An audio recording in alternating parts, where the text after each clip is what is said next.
Welcome to పూరాలుకల్. Telangana వ్యాప్తంగా breakfast with milk పథకం ప్రారంభమైంది. ఈ రోజు ఉదయం రాజ్ భవన్ ప్రభుత్వ పాఠశాలలో అల్పాహారం పథకాన్ని మంత్రి పొన్నం ప్రభాకర్ ప్రారంభించారు.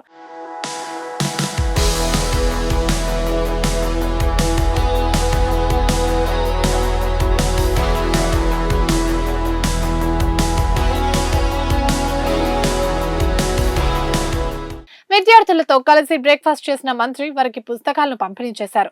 ప్రభుత్వ పాఠశాలలో చదివే విద్యార్థులకు నాణ్యత ప్రమాణాలతో బ్రేక్ఫాస్ట్ అందిస్తున్న ప్రభుత్వానికి మంత్రి ధన్యవాదాలు తెలియజేశారు. ప్రభుత్వ విద్యను ప్రోత్సహించే విధంగా బడిబాట కార్యక్రమాన్ని నిర్వహిస్తున్నట్టు తెలిపారు. విద్యార్థులకు పౌష్టిక ఆహారం అందేలా ఈ కార్యక్రమాన్ని తీసుకొచ్చినట్టు తెలిపారు. వారంలో 6 రోజులు మంచి బ్రేక్ఫాస్ట్, పాలు, రాగి జావను అందిస్తున్నామని, దాదాపు 800 కోట్ల వ్యయంతో ఈ కార్యక్రమాన్ని చేపడుతున్నట్లు తెలిపారు. విద్యార్థులను ప్రైవేట్ స్కూళ్ల నుంచి ప్రభుత్వ స్కూళ్లకు పంపించే విధంగా చర్యలు తీసుకుంటామని మంత్రి వెల్లడించారు. ప్రభుత్వ స్కూళ్లలో చదివితేనే ప్రభుత్వ పథకాలు అందుతాయని రోజులు రానున్నాయన్నారు. ప్రభుత్వ ఉద్యోగులు ప్రభుత్వ పథకాలు కావాలి కానీ ప్రభుత్వ ఆసుపత్రులు, స్కూళ్లు వద్దనే భావన ఉందని, దాన్ని తొలగించేలా ప్రభుత్వం కసరత్తు చేస్తోందన్నారు. విద్యార్థులకు పౌష్టిక ఆహారం అందించేందుకు 800 కోట్లతో ఈ పథకాన్ని ప్రారంభించినట్టు మంత్రి పొన్నం ప్రభాకర్ పేర్కొన్నారు.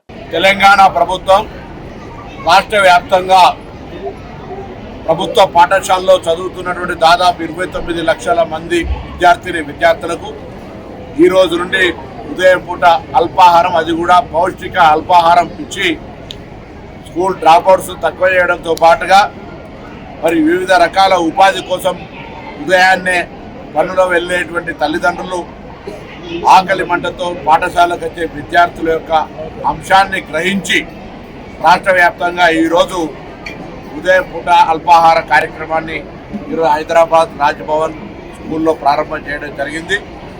హైదరాబాద్లోనే దాదాపు 93,000 మంది విద్యార్థులుంటే రాష్ట్ర వ్యాప్తంగా 29 లక్షల మంది విద్యార్థులకు మరి కార్యక్రమం కొనసాగుతుంది.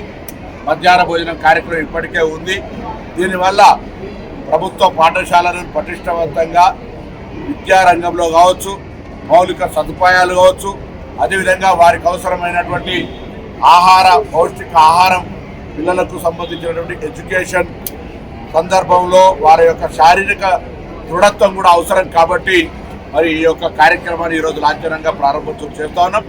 ఈ అవకాశాలు వినియోగించుకొని ఇందులో అనేక స్వచ్ఛంద సంస్థలు, ప్రభుత్వము కలిసి ఈ కార్యక్రమాన్ని ముందుకు తీసుకుపోతా ఉంది.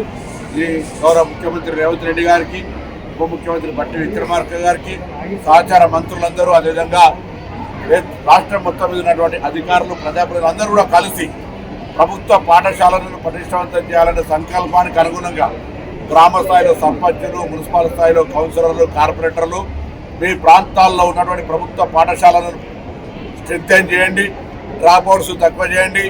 ప్రైవేటు విద్య కంటే ప్రభుత్వ విద్య నాణ్యమైనది. మన పాఠశాలలో క్వాలిఫైడ్ అనేకమైనటువంటి అర్హతలు కలిగి ప్రవేశ పరీక్షలు రాసి ఉన్నటువంటి అధ్యాపక వర్గం ఉంది. వాళ్ళందరూ కూడా అధ్యాపక వర్గాన్ని, ఉద్యోగ టీచర్ల సంఘాలను కూడా కోరుతా ఉన్నాం. పటిష్టంగా ప్రభుత్వ పాఠశాలలు తయారైనప్పుడే ఉపాధ్యాయ వృత్తికి గౌరవము, ఉపాధ్యాయ కులానికి గౌరవం.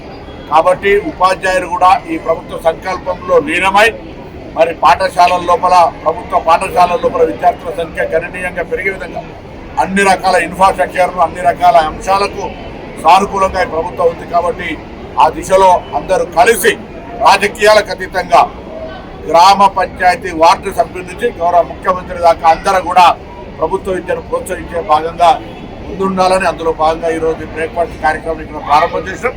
రాష్ట్ర వ్యాప్తంగా 29 లక్షల మంది విద్యార్థులకి కార్యక్రమం.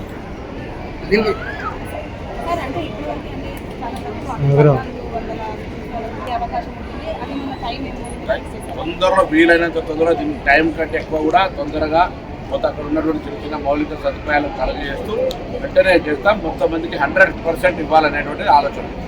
అక్కడ కొంతమందికి ఈ వాళ్ళ ట్రస్టుల ద్వారా ఇక్కడ మన్నా ట్రస్ట్ చేస్తూ ఉంది.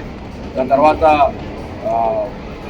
హరే రామ, హరే కృష్ణకు సంబంధించిన కొన్ని జిల్లాలు తీసుకుంటున్నారు. అట్లా క్వాలిటీ ఫుడ్ దగ్గర ఎక్కడ కాంప్రమైజ్ కాకుండా ఆ ట్రస్టుల సహకారంతో ఆర్గనైజేషన్ కూడా వాళ్ళకే కొంత వ్యవహారం ఆర్థికంగా మద్దతులు ఇస్తూ కూడా ప్రభుత్వ ఖర్చుతో కూడా వాళ్ళని ఇన్వాల్వ్ చేయడం ద్వారా transparency and efficiency and quality of food ఉండాలనే దాని మీద ఆలోచన చేస్తారు. సార్ గత ఏడాది విద్యార్థుల సంఖ్య తగ్గింది, ఈ ఏడాది ఏమైనా పెరిగిందా? మళ్ళీ తప్పకుండా మేము ప్రభుత్వ సంకల్పం ఉంది, మీ అందరి సహకారంలో కోరుతా ఉన్నాం. మేమంతా ప్రభుత్వ పాఠశాలకి వచ్చినటువంటి వాళ్ళమే. ప్రభుత్వ పాఠశాలలు ఒకప్పుడు పెద్ద, ఈ రోజు కూడా మీరు మొన్నటి రిజల్ట్ చూస్తే గురుకులాలు ప్రభుత్వ పాఠశాలలోనే ర్యాంకులు వచ్చినాయి. కాబట్టి ప్రభుత్వ పాఠశాలను ఇట్లా తీసేయడానికి లేదు. ప్రభుత్వ పాఠశాల అర్హత కలిగినటువంటి అన్ని రకాల ఉన్నత విద్యను అభ్యసించిన అధ్యాపక వర్గం ఉన్నది. ప్రభుత్వం శ్రమ చేస్తూ ఉంది. అధ్యాపకులది కూడా బాధ్యత. వాళ్ళ స్కూల్లో టీచర్ 1:30 రేషియో ఉండాలి. అట్లీస్ట్ 1:7, 10, 11, 12 అట్లా ఉన్నటువంటి పరిస్థితుల్లో వాళ్ళ బాధ్యత. ప్రభుత్వం ఇన్ఫ్రాస్ట్రక్చర్, స్టాఫ్ రిక్రూట్మెంటు, వాళ్ళకుండే ప్రమోషన్ సిస్టమ్, అన్ని రకాల అంశాలను మేము పరిగణలోకి తీసుకొని ఎక్కడ కూడా అసహనంగా ఉండొద్దనే ఆలోచనతో చేస్తూ ఉన్నాం. ఇవన్నీ చేసిన తర్వాత ఉపాధ్యాయ వర్గానికి కూడా బాధ్యత, ప్రభుత్వం కూడా బాధ్యత. గ్రామీణ ప్రాంతాల్లో స్థానిక సంస్థల ప్రజాప్రతినిధుల బాధ్యత, పాత్రికేయుల బాధ్యత. ఎవరో ఒక్కరిదో ప్రోగ్రామ్ అని అనుకుంటే పొరపాటు అవుతుంది. ప్రభుత్వం ఏ ప్రోగ్రాం తీసుకున్నా ప్రజల సహకారం కావాలి. అందరం కూడా వెనుకటి ప్రభుత్వ పాఠశాలలో చదివినటువంటి వాళ్ళమే. ఇప్పుడు తిరిగి మళ్ళీ రీ ఎంట్రీ ఆఫ్ గవర్నమెంట్ స్కూల్స్లో వస్తే క్వాలిటీ కావడం మేము అసలు ప్రభుత్వం తరఫున ఎక్కడ కూడా ఇన్ఫ్రాస్ట్రక్చర్ పరంగా కావచ్చు, ఇట్లా ప్రోత్సాహపరిచేటువంటి, ఆకలికి పొద్దున ఉదయాన్నే పనికి వెళ్ళేటువంటి కుటుంబాలు అనేక మంది ఉన్నారు. ఇవాళ అది ప్రభుత్వ ఉద్యోగం కావచ్చు, ప్రైవేట్ పని కావచ్చు, ఏదైనా పొద్దున్నే అల్పాహారం చేసి తయారు చేసి ఇవ్వలేని పరిస్థితుల్లో ఉన్నటువంటి కుటుంబాలు ఉండవచ్చు. వాళ్ళందరికీ పాఠశాలనే వేదికగా ఇక్కడనే బ్రేక్ఫాస్ట్ ఏర్పాటు చేసే కార్యక్రమం జరుగుతుంది. కాబట్టి ప్రభుత్వ పాఠశాలను ప్రోత్సహించండి, ప్రభుత్వ విద్యను ప్రోత్సహించండి.